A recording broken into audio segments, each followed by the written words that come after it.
મારા મનમાં વિચાર આવે છે કે ચૂંટણી ના હોય, ક્યાંય ચૂંટણીના પડઘમ ન વાગતા હોય, કડકડતી ટાળ હોય,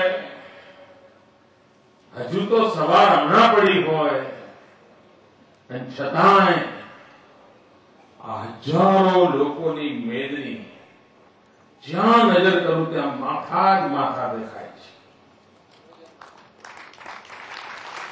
આ દ્રશ્ય શું બતાવે છે? દૂર દૂર ગામડેથી, 4 તાલુકાના જુદા જુદા ગામોમાંથી આટલી મોટી સંખ્યામાં ગરીબ કલ્યાણ મેળામાં ભાગ લેવા માટે મારા ગુજરાતના વાલા ભાઈઓ અને બહેનો અહીંયા પધાર્યા છે. હું આપનું સ્વાગત કરું છું, આપનું સન્માન કરું છું. મારે મને આપને મળવાનો અવસર એ નાનો સૂનો અવસર નથી. મારે મન આપને મળવાનો અવસર જીવનનો એક અનન્ય લાભો છે, અને એટલા માટે આ ખેડાની ધરતી પર હું આપ સૌને નમન કરવા આવ્યો છું.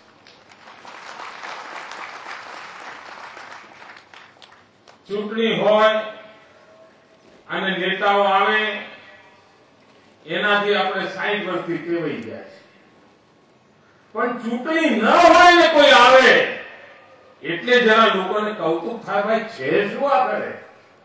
ક્યાંય ચૂંટણીનું નામો નિશાન ન હોય અને છતાંય સરકાર આપણે ત્યાં આવે, કારણ શું? ભાઈઓ બહેનો, કારણ બહુ સીધું સાધું છે. આપણે થોડા સમય પહેલા છાપામાં વાંચ્યું હશે, ટીવી પર સાંભળ્યું હશે, જોયું હશે કે આ નરેન્દ્ર મોદીએ ગુજરાતની અંદર મુખ્યમંત્રી તરીકે લાંબામાં લાંબો સમય એને સેવા કરવાની તક મળી. 3000 દિવસ કરતા પણ વધારે એમને ગુજરાતના મુખ્યમંત્રી પર રહેવાનો અવસર મળ્યો.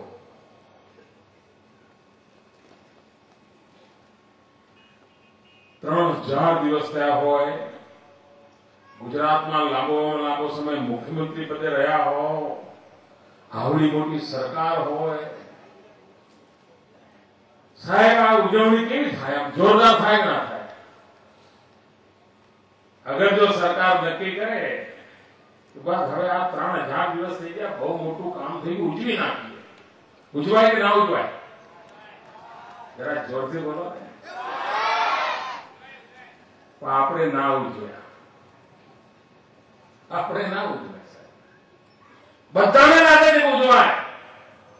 ઢોલ નગારા વાગે, હાથ પૂરા થાય, સ્વાગત સમારંભો થાય, અહોરૂપમાં મહોધ્વનિ, જય જયકાર ચાલે, બધું જ થાય. પરંતુ આપણે એવું ન કર્યું. આપણે રિવાજ પ્રમાણે ન ચાલ્યા. આપણે ચીલો જરા ચાતરી દીધો.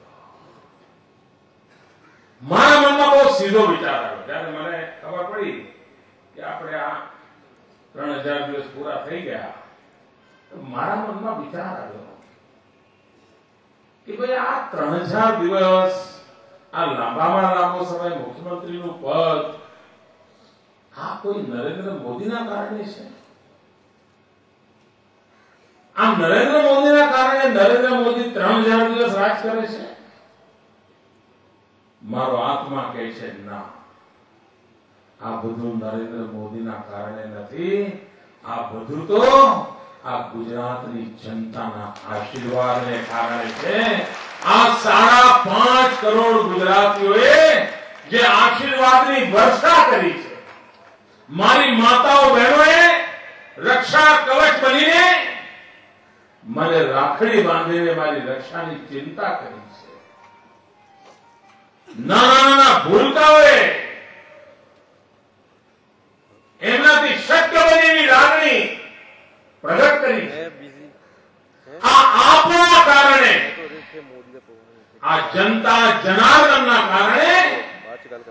નરેન્દ્ર મોદીને 3000 દિવસ સેવા કરવાની તક મળી છે, નરેન્દ્ર મોદીના કારણે નથી મળી.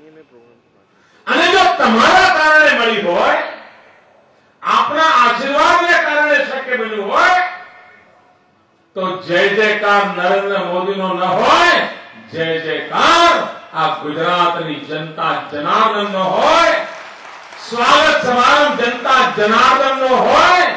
મારે માટે તો આ ઋણ સ્વીકાર કરવાનો અવસર છે. અને આ ઋણ સ્વીકાર કરવા માટે હું આવ્યો છું કે આપે મને આ રાજ્યની સેવા કરવાની તક આપી. અને પહેલા દિવસથી હું બેઠો છું ત્યારથી મેં એક વાત કહી છે કે હું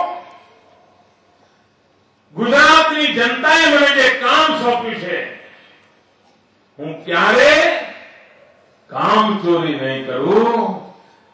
ઈશ્વરે મને જેટલી શક્તિ આપી છે, હું મહેનત કરવામાં કોઈ કચાશ નહીં રાખું. અને આ જનતા જનાર્દન સાક્ષી છે. હવે તો લોકો મને પૂછે છે કે સાહેબ થાકતા નથી? મેં તું જે દી જનતા આશીર્વાદ આપતા થાકશે, એ દી મને થાક લાગશે. જ્યાં સુધી જનતાના આશીર્વાદ છે, ત્યાં સુધી થાક કોઈ ઢોકાવાનો નથી.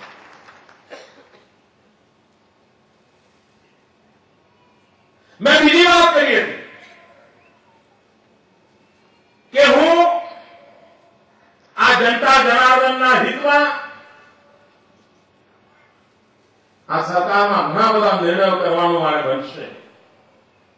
મેં જનતાને વિશ્વાસ આપ્યો હતો કે ક્યારેક કોઈ નિર્ણય કરવામાં ભૂલ થઈ શકે, પણ ક્યારેય કોઈ નિર્ણયની અંદર બદઇરાદો નહીં હોય એની હું ખાતરી આપી. ભાઈઓ બહેનો, આટલા લાંબા સમયના કાર્યકાળ દરમિયાન આજે હું જનતાના દરબારમાં ઉભો છું ત્યારે હું ગર્વભેર કહી શકું એમ છું કે મેં બંને બાબતોનું પૂરેપૂરું પાલન કર્યું છે.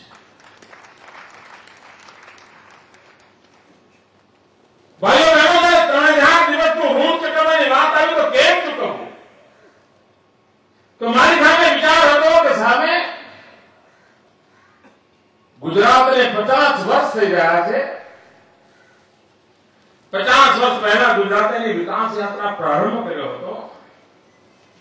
આ 50 વર્ષની વિકાસ યાત્રાના પરિણામે આ વિકાસનું ઝરણું મારા ગરીબને ઘેર પહોંચ્યું છે કે નથી પહોંચ્યું? આ વિકાસ યાત્રાનો લાભ ગરીબના ઘર સુધી ગયો કે ન ગયો? અને એમાંથી વિચાર આવ્યો કે 3000 દિવસની ઉજવણી એવી રીતે કરીશું કે રાજ્યના 50 વર્ષ નિમિત્તે સમગ્ર રાજ્યમાં 50 ગરીબ કલ્યાણ મેળા કરીશ.